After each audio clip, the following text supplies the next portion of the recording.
Bonjour à tous les amis, on se retrouve pour le quintet de jeudi direction l'hippodrome de Deauville et les galopeurs pour le quintet du jour. On revient sur ce qui s'est passé lundi dans le quintet, premier et deuxième dans la sélection. Concernant le course-parcours, ça a été plutôt très bon dans l'ensemble du côté d'Anguin. Alors dimanche, les 4 jeux simples fixes, on a fait 4 gagnants du côté des trotteurs bien évidemment. Et lundi, sur les 4 jeux simples fixes, on est 4 fois deuxième. Donc j'ai pas réussi à sortir un jeu plus qu'un autre pour le plus beau coup. Les 4 jeux sont payés, donc ça c'est très très bien.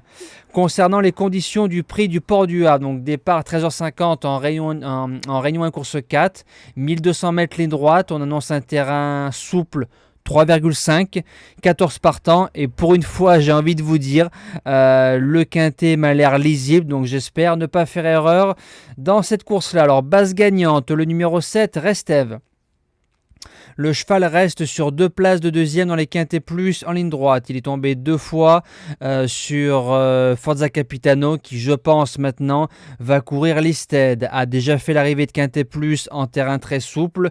Pour moi, c'est un petit peu le jour J. Corde numéro 1 et Marie Vélon qui étincelle. Il faudra aller tout droit côté du rail. Si le cheval est bien monté, il peut s'imposer et ce serait mérité de vous à moi. L'opposition viendra du numéro 6, Moubaleg. Alors c'est un cheval qui devient irrégulier mais spécialiste des gros quintets. Il aime bien Deauville, donc ça c'est un gros avantage. Le terrain souple va aussi l'avantager parce qu'il aime bien les sols assouplis.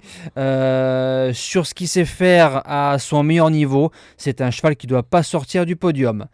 Premier outsider, le numéro 3, Mysterious Land. Donc c'était notre base gagnante l'année dernière lors de son quintet, s'imposant ici même 1400 mètres ligne droite à 5 ou 6 euros.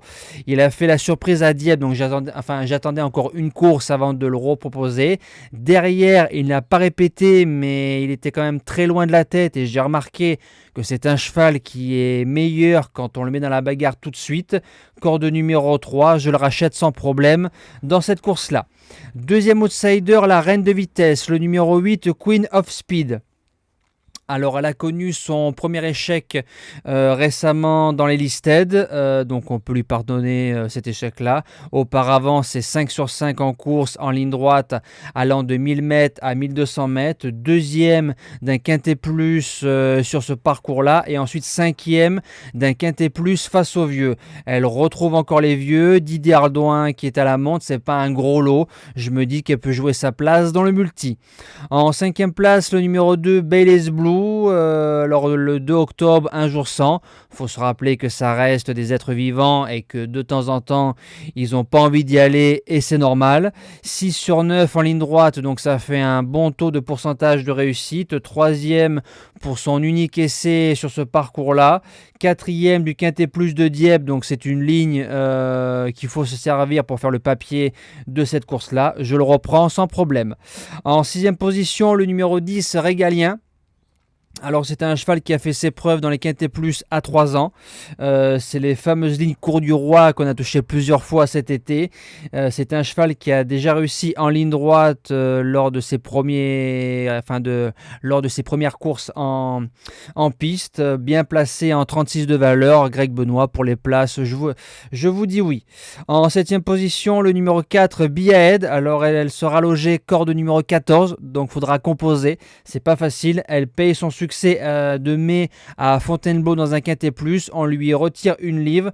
Par contre, elle aime bien Deauville, donc ça c'est bien. Si Yoritz Mendizabal se sort du piège de l'extérieur, pourquoi pas. Et je termine avec le top weight, le numéro 1, King Gold. Alors faut se rappeler que lors de ses débuts en ligne droite l'année dernière, par époque, il battait des chevaux comme Moubaleg, Toudoubane et Kilfrouche Memories. Donc c'est des lignes parlantes. Derrière, 5e des quintets plus en ligne droite, donc superbe. Ensuite, il a couru quelques fois ligne droite avec moins de réussite. Il a fait l'arrivée de quintet récemment avec Soumillon. On lui associe Stéphane Pasquier, corde 5. S'il n'est pas dérangé par son retour en ligne droite, je me dis que c'est un cheval qui peut faire l'arrivée. Voilà, nous on se dit à demain pour le quintet de Vincennes. On retrouvera les trotteurs. Passez encore une bonne semaine et merci à tous.